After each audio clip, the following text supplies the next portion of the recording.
السلام عليكم ورحمة الله وبركاته. في أماكن محددة في المنزل أبغي أحذركم منها.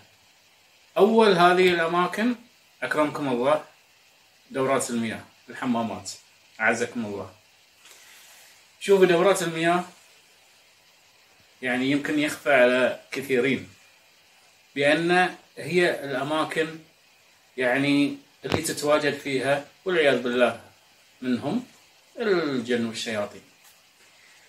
ففي أمور علينا نعملها لما نكون في هذه الأماكن. من الأفضل بأن يكون 24 ساعة الباب حق الحمام أكرمكم الله مسكر. في أبواب كثيرة الحين الحديثة إذا يفتح الواحد الباب على طول يتسكر وراه، ولكن في بعض الأبواب ما لها هذه اللي اوتوماتيك ينصك، فعليكم تركيب هذه، أو إنه اللي يدخل أو اللي يخرج اوتوماتيك على طول يصك الباب. عموما ما ينبغي علينا بأنه وبالذات من المساء إلى الصباح ما تظل حتى فتشة مسافة تبقى مفتوحة اللي هي في باب أكرمكم الله وأعزكم الله الحمام تظل مفتوحة. هذه بيكون مدخل للشياطين والعياذ بالله منهم إنه يدخلون في البيت. هذه شيء واحد. الشيء الثاني يفضل بأن الإنارة، حاليا الإنارة مكلفة نفس أول، تخسر كهرباء. أكثر الليتات حاليا المصابيح أقصد نوعية LED، فتوفر كهرباء. من يفضل بأن في النهار عادي سكروا اللمبات الليتات، لكن من المساء حتى الصباح يفضل أن تكون الأنوار تشتغل حتى لو ما في أحد في أكرمكم الله الحمامات. الشيء الآخر، إياكم وحذاري من إنه وانت تكون في هذا المكان، داخل المكان هذا، لا تصرخ مرة واحدة. أحد ناداك مثلا من برا ياك صوت عالي، وأنتي نفس الشيء يا أختي الكريمة، أحد صوت عليك من أبنائك من إخوانك المهم المراد من أو القصد لا حد يرفع صوته يصرخ داخل الحمام أكرمكم الله. فهذه نقطة جدا مهمة. الصراخ داخل الحمام له تأثيرات جانبية، وفي أمور ما بي أدقق فيها، أنا بس أعطيكم الزبدة.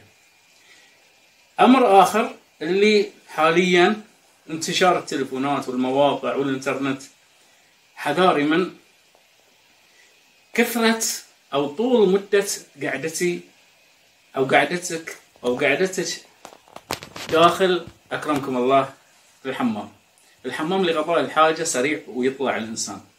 حذاري إن الواحد يطول داخل، وبالذات الحين ليش أنا نجيب طاري التلفونات والإنترنت؟ لأن الحين كثيرين من اللي أكرمكم الله يدخلون الحمام معهم التلفون ويطقطقون وينسون نفسهم، والجلوس لمدة طويلة داخل أعزكم الله هذا المكان الحمام.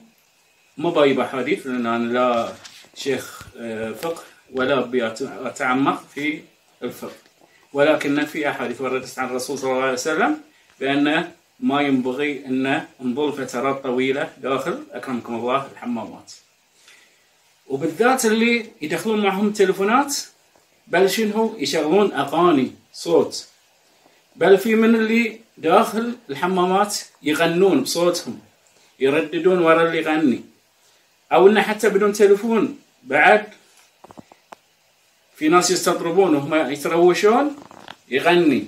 هذا بعد لها آثار جانبية عليك أو عليك.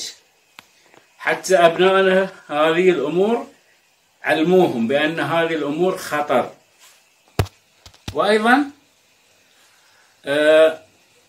وهو نقول أهم الأمور بأن ما ننسى دعاء دخولنا لأكرمكم الله الحمام، وهو اللهم إني أعوذ بك من الخبث والخبائث. الخبث ذكور الجن، والخبائث إناث الجن. وعندنا بعد نقطة جدا مهمة أخيرة، حاسبوا من شنو؟ البكاء داخل الحمام بصوت مرتفع، وحتى مو بصوت مرتفع، لا حد، حذاري حذاري. في ناس ياخذون أعزكم الله أكرمكم الله الحمامات وكأنه بيفرغون يعني الطاقة اللي عندهم السلبية أو حزنهم يبون يفرغونه في هذا المكان. لا لا لا، حذاري حذاري يا أخواني يا أخواتي يا عيالي. البكاء داخل الحمام جدا جدا أمر غير مستحب وغير محمود، وله أمور خطيرة ترجع عليك الإنسان. هذه اللي حبيت أقوله في هذه الحلقة، ويا ربي إذا شفتوا هذا المحتوى اللي طرحته في هذه الحلقة مفيد، لا تنسونا من الاشتراك في القناة واللايك وتعليقكم الجميل إذا حبيتوا. السلام عليكم ورحمة الله وبركاته.